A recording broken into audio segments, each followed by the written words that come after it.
Welcome to my channel. I am Neel Kamal and today we are going to learn class 8 geography, land, soil, water, natural vegetation and wildlife.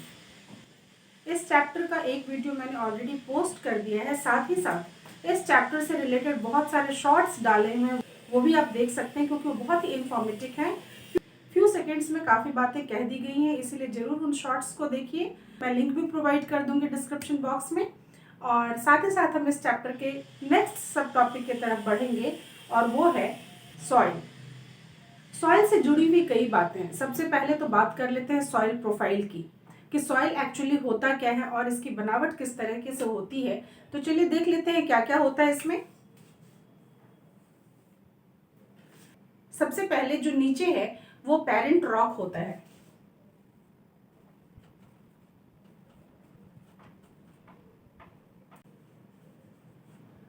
Parent rock के ऊपर का जो हिस्सा होता है वो weathered rock होता है। वेदर्ड रॉक क्या है ये मैं भी आपको एक्सप्लेन करूंगी। तो ये हो गया हमारा वेदर्ड रॉक। वेदर्ड रॉक के ऊपर चार हिस्सों में एक्चुअली प्रोफाइल जो होता है, मिट्टी में चार चीजों का समावेश होता है। वो क्या क्या होती है? तो सबसे नीचे तो पेरेंट रॉक हो गया, फिर ये वेदर्ड रॉक हो गया,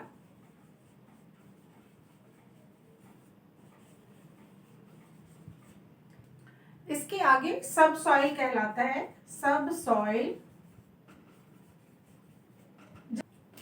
सब सॉइल में बालू, मिट्टी, क्ले, सिल्ट, ये सारी चीजें होती हैं। और सबसे ऊपर का जो हिस्सा होता है उसे टॉप सॉइल कहते हैं। ये जो हिस्सा है इसे टॉप सॉइल कहते हैं। टॉप सॉइल पे वेजिटेशन होते हैं, वेजिटेशन कवर होता है। टॉप सॉइल पे वेजिटेशन होते हैं, ठीक है। तो इस तरह से हम देख सकते हैं कि मिट्टी की संरचना क्या है, मिट्टी किन घटकों से मिलकर बनी हुई है, किन तत्वों से मिलकर बनी हुई है। तो इसे हम सॉइल प्रोफाइल कहते हैं।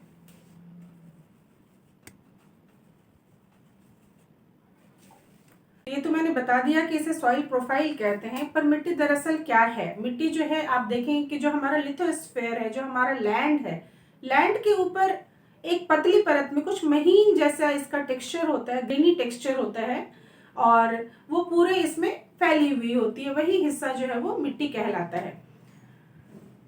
अगेन इस चैप्टर को जब पढ़ेंगे तो हमें इसी चीज को समझना है कि मिट्टी जो है, अभी हम मिट्टी की जो बात कर रहे हैं वो दरअसल एक नेचुरल रिसोर्स है, ठीक है।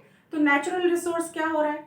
मैंने कल ही बताया था, डिग्रेड हो रहा है, खराब हो रहा है और हमें क्या करना है? हमें इसे ठीक करने के प्रयास करने। तो मैंने आपको सैंड प्रोफाइल बता दिया क्या होता है। प्लस अब हम लोग देखेंगे कि फैक्टर्स कौन से होते हैं जो कि मिट्टी को बनने में कारक होते हैं, यानी कि जिन वजहों से मिट्टी तैयार होती है। चलिए वो भी देख लेते हैं। तो मिट्टी जो है वो अर्थ सरफेस के ऊपर बिछी हुई एक ग्रेनी सब्सटेंस होती है। साथ ही ऑर्गेनिक मैटर, मिनरल्स और वेदर्ड रॉक से बनी होती है। तो वेदर्ड रॉक क्या होता है? जैसे वेदर का असर, जैसे बाहर पड़े हुए जो पत्थर होते हैं उनके ऊपर वेदर का जो असर होता है, लाइक बहुत ज्यादा गर्मी हो गई, बहुत ज्यादा ठंड हो गई, बहुत ज्यादा बारिश हो गई, तो उससे क्या होता है कि पत्थर जो होते हैं वो बाहरी वातावरण से प्रभावित होकर छोटे छोटे टुकड़ों में टूटते हैं। पर ये टूटना ओवरनाइट नहीं होता है। ऐसा नहीं होता है कि रात में पत्थर रखी हुई और सुबह वो टूट गया टुकड़ों में।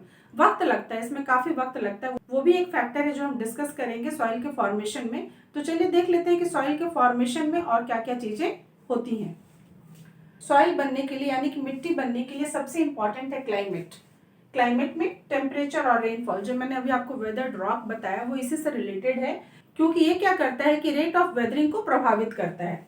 दूसरा एग्जाम्पल देखिए, time. Time determines thickness of soil, यानी मिट्टी कितनी मोटी होगी ये डिसाइड करता है टाइम। वक्त लगता है मिट्टी बनने में। मिट्टी एक नेचुरल रिसोर्स है और आज जो डिग्रेड हो रही है, तो सबसे बड़ी बात यही है कि आज लोग मिट्टी को बचाने की बात कर रहे हैं, क्योंकि मिट्टी का 1 सेंटीमीटर बनने में 100 साल से भी ज्यादा का वक्त लगता है। तीसरा फैक्टर है flora and fauna, microorganism. Flora, fauna और microorganism. Flora means different species of plants और fauna different species of animals. तो ये क्या करते हैं? इनसे मिट्टी कैसे तैयार होती है? जाहिर सी बात है, हम बात यहाँ कर रहे हैं ह्यूमस की, उस ह्यूमस की जिसको मैंने अभी सॉइल प्रोफाइल में भी टॉप सॉइल में दिखाया था, ह्यूमस। ये क्या होता है कि या तो मिट्टी में या मिट्टी के ऊपर, जैसे प्लांट्स हो गए, इनके पत्ते गिर गए। डेड प्लांट्स और एनिमल्स जो हैं वही समय के साथ साथ ह्यूमस के रूप में कन्वर्ट होते हैं।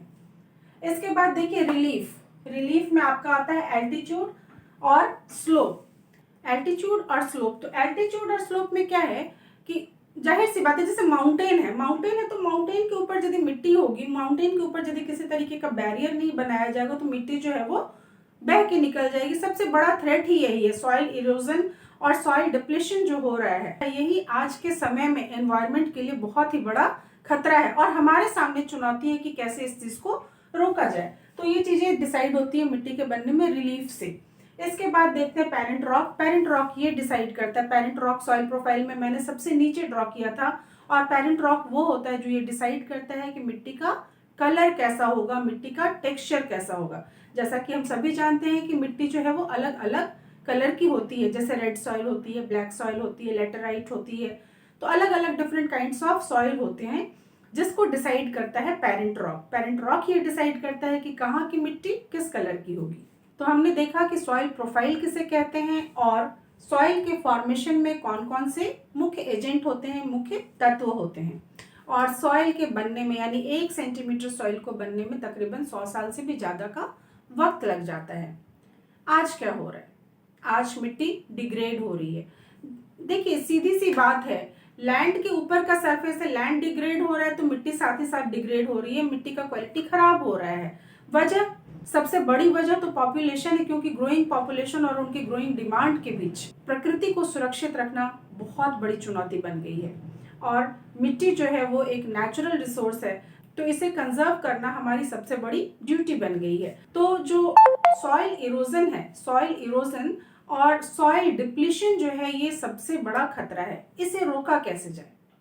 सॉइल इरोजन को रोकने के और सॉइल डिप्लेशन को रोकने के बहुत सारे तरीके अवेलेबल हैं। तो सॉइल को कंजर्व करने के जो डिफरेंट मेथड्स हैं, आइए उनको डिस्कस कर लेते हैं। सबसे पहला मेथड जो है वो है मल्चिंग। मैं हर मेथड के साथ जो उनके कीवर्ड्स हैं उनको साथ में बताऊंगी ताकि वो आपको याद रह जाए। तो इसका मल्चिंग में जो कीवर्ड है वो है स्ट्रॉ। स्ट्रॉ कहते हैं भूसे को, जैसे आपने देखा होगा जानवरों को जो चारा डाला जाता है। स्ट्रॉ लाइक मटेरियल जो है वो क्या किया जाता है कि खेतों में मेड़ के बीच में डाला जाता है ताकि वो सॉइल के मॉइस्चर को रिटेन करके रखे, क्योंकि स्ट्रॉ को डालने से क्या होता है कि जो नमी होती है उसको काफी देर तक बना के रखता है और इस वजह से सॉइल इरोजन होने से बचाव होता है। सेकेंड है कॉन्टूर बैरियर। कॉन्टूर बैरियर में जो स्टोन्स होते हैं, ग्रास होते हैं और सॉइल वगैरह जो होता है उसको अलोंग द कॉन्टूर बनाया जाता है, जमा किया जाता है ताकि स्लोप के ऊपर से तेजी से पानी का बहाव है उसको रोका जा सके और मिट्टी के इरोजन को बचाया जा सके। थर्ड है रॉक डैम। रॉक डैम जैसा कि नाम से ही है, इसका कीवर्ड रॉक ही है। और रॉक डैम में क्या किया जाता है कि जो पत्थर होते हैं उनको पाइल्ड अप किया जाता है ताकि पानी के बहाव को, तेजी से होने वाले पानी के बहाव को रोका जा सके। और बार बार जो मैं ये कह रही हूँ कि पानी के बहाव को रोका जा सके, तो पानी हमेशा अपने साथ मिट्टी को भी बहा के ले जाती है, इस वजह से सॉइल इरोजन होता है और वो हमारे एनवायरनमेंट के लिए एक बहुत बड़ा खतरा हो गया आज के समय में। फोर्थ है हमारा टेरेस फार्मिंग। टेरेस फार्मिंग में क्या होता है कि जो स्लोप है वहां पे ब्रॉड बेस तैयार किए जाते हैं ताकि वहां पे खेती की जा सके, और ये सीढ़ियों की तरह से किया जाता है, यानी पहाड़ी का जो ढलान होता है उनके ऊपर स्टेप्स तैयार किए जाते हैं।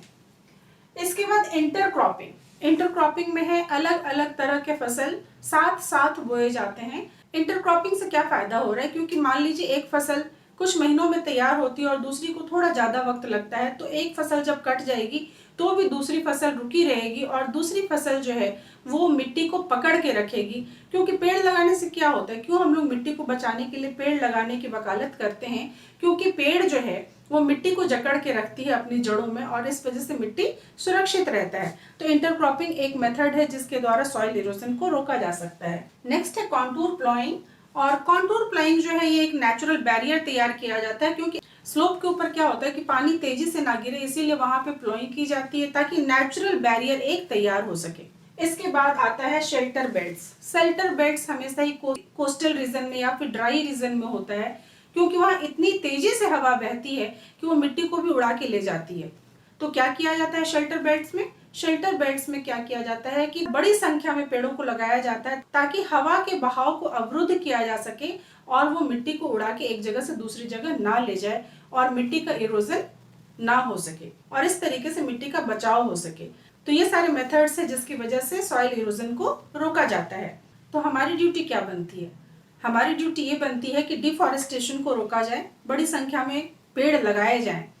दूसरी ड्यूटी ये बनती है कि जो मिट्टी हम यूज करते हैं, कई बार क्या होता है कि उसमें पेस्टिसाइड्स और केमिकल्स बहुत ज्यादा मात्रा में मिलाते हैं, जिसकी वजह से सॉइल की जो क्वालिटी है वो डिग्रेड हो जाती है। और तीसरी वजह है ओवर ग्रेजिंग। क्या होता है कि सेम पास्चर लैंड में बार बार यदि जानवरों को चराया जाए तो उसे रीग्रो करने का वक्त नहीं मिलता और इसकी वजह से भी मिट्टी की क्वालिटी खराब होती है। तो जिन चीज़ों को हम रोक सकते हैं, जिन चीज़ों पे हम अंकुश लगा सकते हैं, वो चीज़ें हमें अवश्य करनी चाहिए, क्योंकि ये हमारा कर्तव्य बनता है कि हम अपने नेचुरल रिसोर्स को बचाएं। आज की क्लास में इतना ही। नेक्स्ट क्लास में हम लोग सब टॉपिक वाटर के बारे में डिस्कस करेंगे। जरूर देखिएगा। मिलते हैं अगली वीडियो में। Thank you so much for watching.